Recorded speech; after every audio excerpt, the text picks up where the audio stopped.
Where'd you go to high school?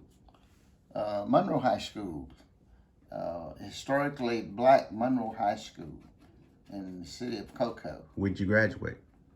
I graduated from Monroe High School in 1959.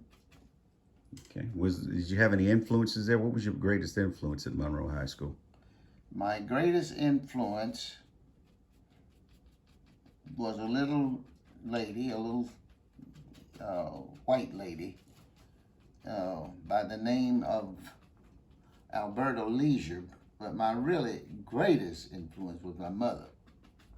Yeah, can you elaborate a little bit on Miss Leisure? What was her influence as it relates to you in high school? She was our first art high school art teacher, and who came to Monroe High School to demonstrate some art to us. And so I was somewhat influenced by her ability to show the river scenes and drawings and sketches. Okay, beyond high school, we understand that you are one of two of the original Highwayman artists that actually used their artistic ability to get an education. We know that Willie Regan, who was a football star at Gifford High School in the Vero Beach area, actually also has a degree in art education. So can you tell us a little bit about that journey?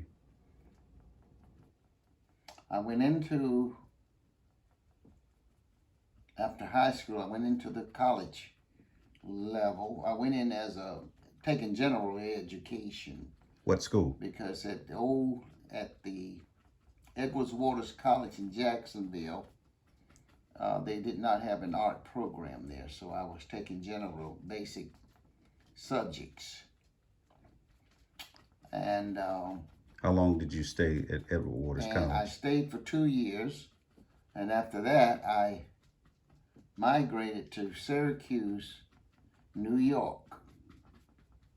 Up at the University of Syracuse, rather. And from there, I transferred from Syracuse after taking art courses such as sculpture, jewelry, basic drawings, ceramics. So how'd you manage to go to school at Syracuse? What was the push-pull effect there? Were you working there, or what exactly?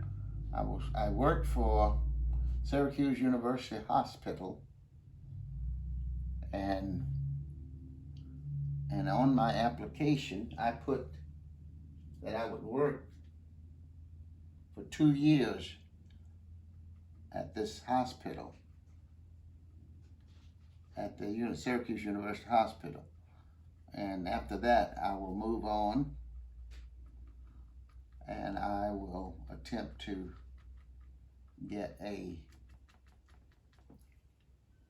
continue my art and to get a education in art, rather, and I would minor in the fine arts. So where'd you go to finish your degree? Where'd you migrate? Where'd you transition from? After Syracuse, I decided I wanted to transfer down into back to Florida. That's Florida A&M University, where I graduated. HBCU. What's an HBCU? I don't know. That's a historically black college and university. As FAM is one of 42 in the country. So you got your degree from there. Yeah. I have a question about the S.M. Wells experience. How did you come to meet S.M. Wells? I understand the two of you painted together for many years. I eventually came back to Cocoa, and I met a gentleman by the name of S.M. Wells, who was one of the original Highwayman artists, but at that time we were not called Highwaymen. we were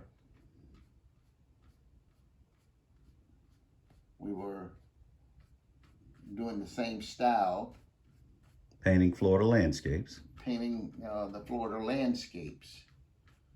And after which he and I joined together and decided to. How did the two of you meet? That's a hard question. We just ran into each other. Hadn't you met Wells before in your college experiences? No. Through his brother? No. We did not meet like that. I did not meet through his brother. I met his brother at Epworth Waters College. I met him because he was the sign painter up there. And I did not know SM then. I didn't know him. It just became a mere coincidence that you had met his brother. When I came back to Cocoa, I told him where I was. He said he had a brother in Jacksonville. And I said I knew of a Wells that went to Epworth Waters College. He was the sign painter for Epworth Waters. And he stated that was his brother from Jacksonville. So we understand that Wells is a Highwayman, of course, and he is actually the only of the Highwaymen born and raised in Jacksonville. So that's an interesting thing. So approximately how long did you and S.M. Wells paint together? Well, we paint together. I was teaching school at that time. And so we decided to set up a shop. And was this in town or on your property, or where exactly did you set up this little art shop? We started out in town as I saw him paint in the projects over there where he lived. And after painting, watching him, observing him painting, I set up my own little place out here in this little town called City Point. And he would join me, and he started painting along with me. And so we became partners during the summer months, the time I was out of school. So what's this term floating? Where did that come from? And as it relates to you and Wells? Wells introduced the term floating. He would say to me, let's go floating. He might say, let's float over into Orlando. So that's how those terms came about. And as a result of that, we would make random stops. Primarily where? Where were these places that you... It could be along the roadside as we travel. Businesses, or what exactly? Because we don't want people to think you stopped and sold yard on the road so much as you had a target. No, we would stop at the various business people, at their doctors, lawyers, random stops. Any business, we would stop and introduce paintings to the people. Okay. And as a consequence, some would show an interest and some would say, not today. And we said we want to show you some of our work. You perhaps may want to purchase some for your office. So now we transition from that experience, and we know that experience lasted, ladies and gentlemen, at least 20 plus years. Wells and Lewis painting throughout the late 60s and 70s and into the 80s before Wells moved to some other southern states. The wet on wet technique.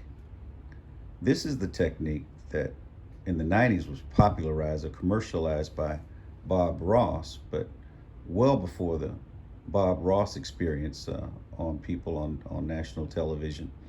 The Highwaymen were painting the wet on wet technique or style.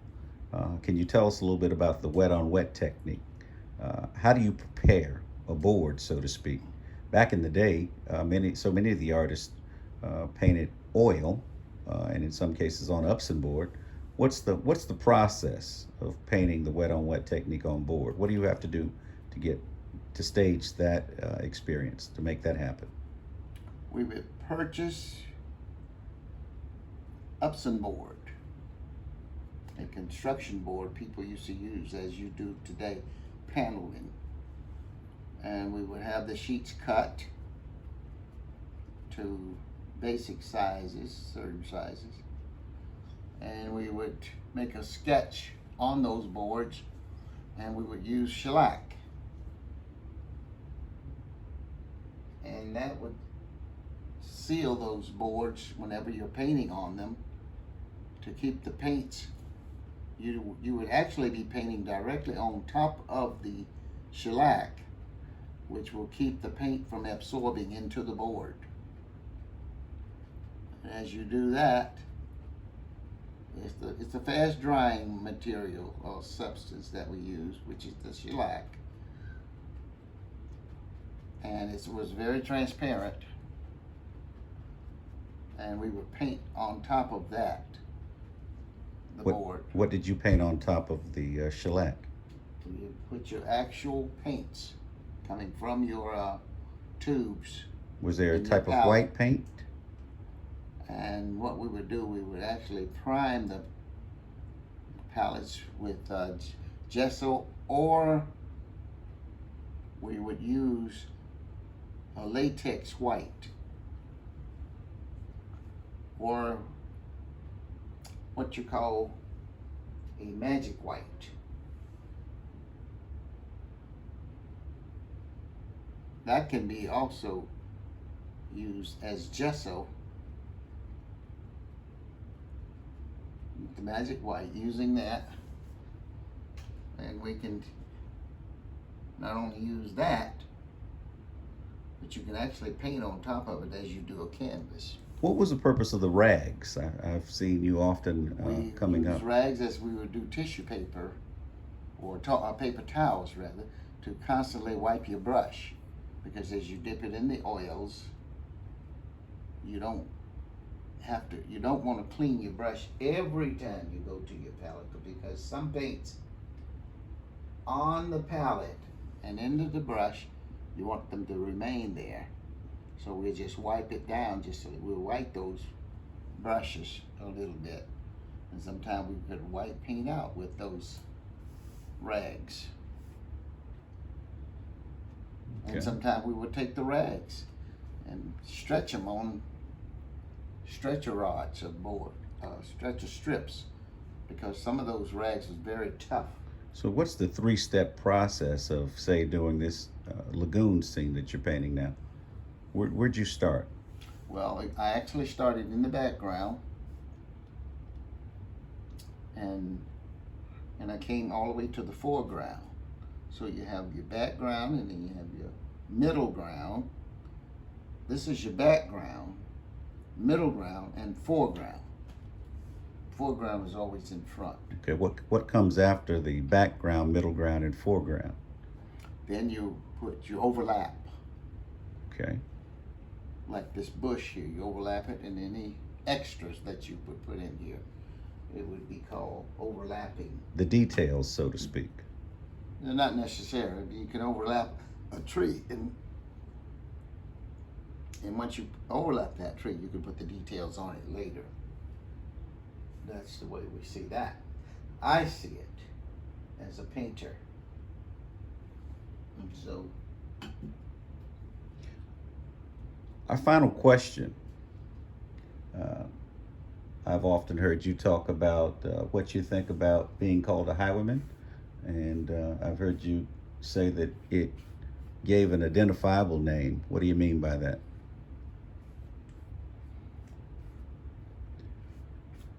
I remember you talking about how it gave an identifiable name to the art that's always been here. identify the name. Right. You know, Well, before this was called I would say- Highwayman, I can remember you painting anonymously at night at what was called then Brevard Community College, and it was simply painting Florida landscapes with R.L. Lewis. And I'll say this in closing, it did give an identifiable name to the art that's always been here. since as early as the early 50s.